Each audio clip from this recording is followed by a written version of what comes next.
Pessoal, boa noite. Sistema reprodutor, tá? Então a gente vai ver que existe uma grande diferença do sistema reprodutor feminino para o sistema reprodutor masculino, tá? Então o aparelho reprodutor ou sistema reprodutor ou sistema genital, tá? Tem esses três nomes. É um sistema de órgãos dentro do organismo que vai trabalhar com a finalidade da reprodução, tá? Então, muitas substâncias não vivas, como fluidos, hormônios e feromônios, também são importantes para esse processo de reprodução, tá? Então, ao contrário da maioria dos sistemas e órgãos, tá? Os sexos das espécies diferenciadas muitas vezes apresentam diferenças significativas. Ou seja, o sistema reprodutor é o órgão que é o aparelho que mais tem diferenças entre o sistema feminino e o sistema masculino, tá bom? Os principais órgãos do sistema reprodutor humano, né, incluem o pênis e a vulva, tá? E as gônadas reprodutoras, ou seja, os gametas, que são os testículos e os ovários, tá? Além de outros órgãos que a gente vai ver, tá? Então, o sistema reprodutivo humano são muito comuns e difundidos, principalmente de doenças sexualmente transmissíveis. Então, a gente tem que ficar muito atento a isso também. O aparelho feminino, né, sistema reprodutor feminino, ou o aparelho reprodutor feminino, é o principal responsável pela reprodução humana, tá? Além de ter vários outros papéis, como produzir gametas femininos. Qual que é o nome dos gametas femininos? Os óvulos. Fornecer um local apropriado para ocorrer a fecundação. Então, é dentro desses óvulos, dentro dos gametas femininos, que ocorre a fecundação do embrião, né, para a formação do embrião. Então, ele permite essa implantação do embrião, oferece ao embrião condições para o desenvolvimento, ou seja, vai ser a casinha daquele embrião para ele consiga se desenvolver e formar um novo ser humano, tá? Então, quais são os órgãos que formam o sistema reprodutor feminino? Então, são ovários, tubas uterinas, útero e a vagina. Então, aqui ó, a gente tem o sistema reprodutor feminino. Então, tem os dois ovários, tá? Do lado direito e do lado esquerdo. Obviamente, tem as duas tubas uterinas. Então, aqui ó, são as tubas uterinas, são esses caninhos, tá? Que vão ligar os ovários até o útero. Porque no ovário ocorre a fecundação. E aí, sai o óvulo, né? Ocorre a fecundação, o óvulo fecundado, né? Ou não, vai deslocar pelas tubas uterinas e vai cair no útero. Se ele tiver fecundado, o útero vai conseguir prender esse óvulo nas paredes, aqui chama parede do endométrio, tá? Ele vai prender esse ovário fecundado, né? E aí aquele óvulo, né, que agora se formou, vai começar a crescer e virar um novo bebezinho, tá? Se não ocorrer essa fecundação, então o óvulo vai ser deslocado e aí junto com essa parede vai ser descamado e vai sair através de menstruação mensal que a mulher tem, tá? Então ocorre aquele sangramento, que é do ovário que não foi fecundado, além da descamação da parede do endométrio, que era feita, que ela é reproduzida, né? Ela é fabricada para que ela consiga segurar o óvulo na parede, o óvulo fecundado, para que a gente consiga ter o desenvolvimento do embrião, tá? Então, os ovários são dois órgãos em forma de ovo, né? Então, eles têm de 3 a 4 centímetros de comprimento, são responsáveis pela produção dos hormônios sexuais femininos. Quais são os principais hormônios femininos? A progesterona e o estrógeno, tá? Nos ovários também são armazenadas as células sexuais femininas, que são os óvulos, tá? Então tá aqui, ó. Assim, durante a fase fértil da mulher, aproximadamente uma vez por mês, um dos ovários lança o óvulo na tuba uterina, que é chamada de ovulação, tá? E aí vem aqui, ó, a tuba uterina, são dois tubos de aproximadamente 10 centímetros de comprimento, e elas vão unir esse ovário ao útero, tá? A partir de que a gente tem a formação do óvulo, né, que ele é formado, que ele sai do ovário e ele vai para a tuba uterina, o óvulo ele vai tentar ser fecundado. Se tiver relação e ele for fecundado por um espermatozoide, ele vai formar uma célula chamada de célula-ovo ou zigoto, tá? Que vai ser encaminhada para o útero, onde ela vai se fixar na parede, aqui ó, vai se fixar na parede do endométrio e vai ter a formação de um novo ser, tá? O útero é um órgão muscular oco e tem grande elasticidade. Tanto que ele começa pequenininho, tá? E ele consegue crescer e esticar todo para acomodar o bebezinho, tá bom? Ele tem o tamanho mais ou menos de uma pera, mas ele tem grande elasticidade para poder caber o bebê, tá? A principal função do útero é acomodar o feto até o nascimento, tá bom? Na gravidez, ele vai se expandir até que o embrião se desenvolva completamente, tá? E a mucosa uterina é chamada de endométrio, que é essa parede que eu falei para vocês, que se não houver essa fecundação e o óvulo não se prender a essa parede vai se descamar, vai soltar e vai ter a menstruação. E aí a mulher vai ter o sangramento. Então, a menstruação da mulher, esse sangramento que a mulher tem, é essa descamação da parede do endométrio, tá? A vagina é um órgão sexual feminino, tá? E atua como canal que faz a comunicação do útero com o meio externo, tá?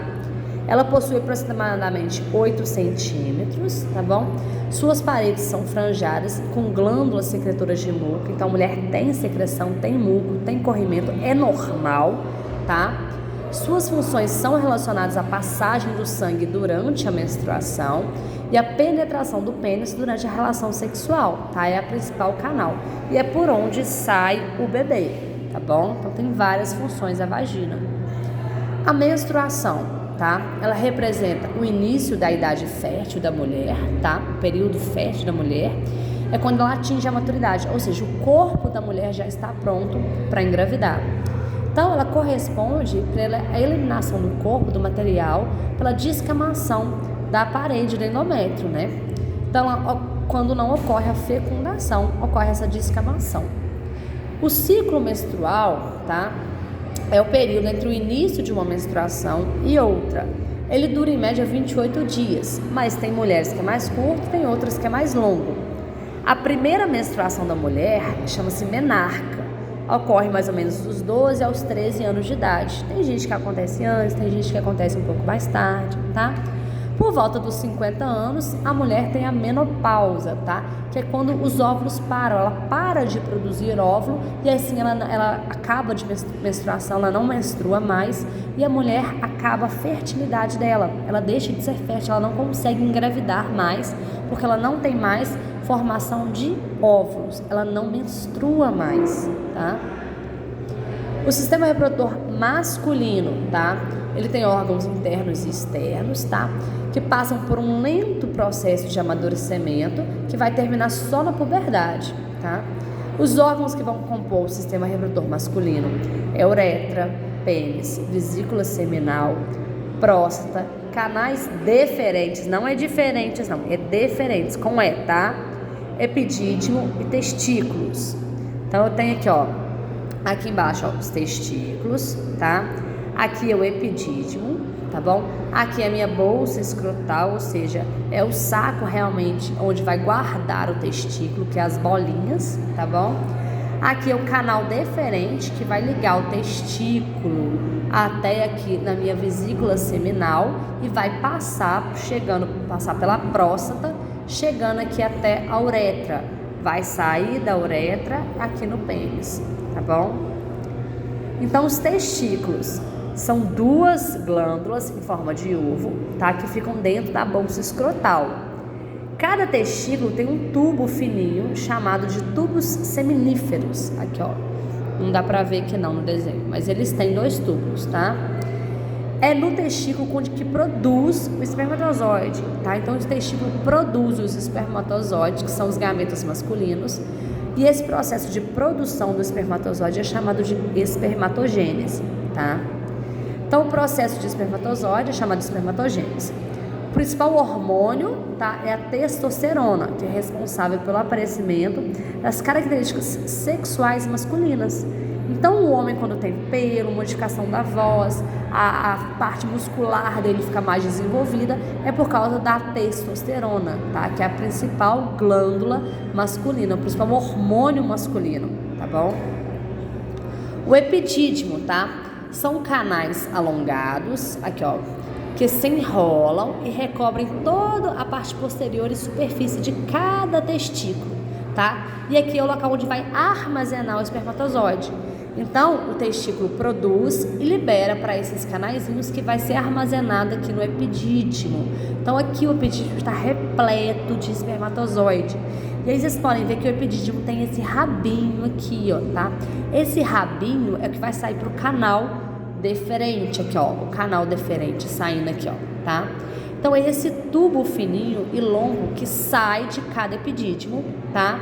E aí ele vai passar pela virilha, tá? Pelos canais inguinais, por toda a trajetória. Ele passa em volta da bexiga, tá? Se alongando. Passa pela vesícula seminal. Quando ele passa aqui pela vesícula seminal, ele vai receber um líquido seminal, tá? Então ele recebe esse líquido, tá? Que atravessa aqui a próstata e é nele que descarrega esse líquido prostático, tá? E depois vai para a uretra.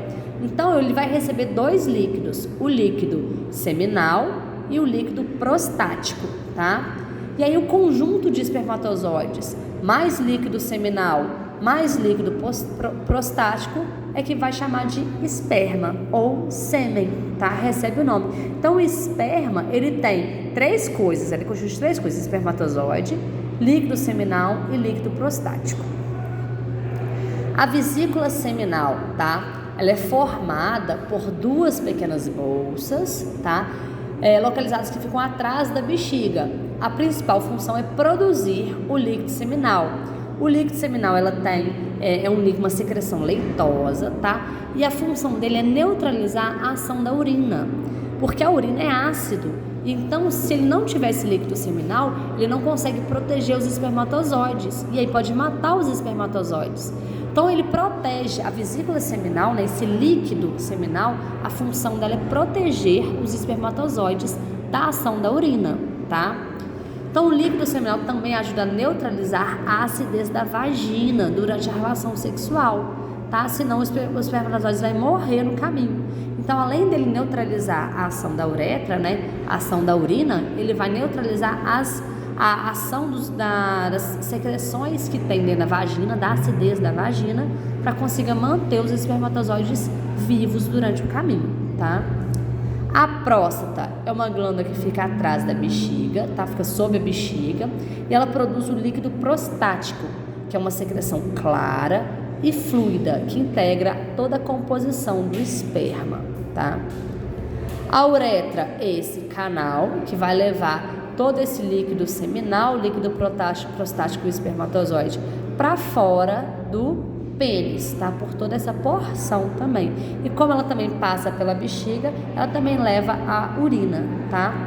O pênis é um órgão cilíndrico, tá? Possui dois tipos de tecido, cavernoso e o esponjoso. Então, através do pênis que é eliminado a urina e eliminado o sêmen, tá? O tecido esponjoso, que vai envolver a uretra, tá? Ele protege, tem função de proteção da uretra. Gente, o pênis não tem osso, tá? Então, ele tem esse tecido esponjoso e tem tecido cavernoso, que é o tecido cavernoso que vai se encher de sangue para que o pênis tenha ereção e ele fique pronto para que tenha o ato sexual e tenha a ejaculação, para que ele consiga expulsar os espermatozoides, para que ele consiga fazer a fecundação, tá bom? Então a ereção, no entanto, não ocorre apenas durante a atividade sexual, não. Ela pode acontecer por diversos estímulos fisiológicos. Por exemplo, quando o homem está com a bexiga cheia, tá? Ele pode ter uma ereção, tá? Ou quando o homem está tendo um sonho forte à noite, ele também pode ter uma ereção, mesmo que não seja durante uma atividade sexual, por estímulo sexual, o homem pode ter essa ereção, tá bom? E aí a gente tem aqui, ó, o pênis flácido, né, com o corpo cavernoso, tá aqui os testículos, e aqui eu tenho o pênis erétrio com o corpo cavernoso agora dilatado, porque tá cheio de sangue. Tranquilo, pessoal?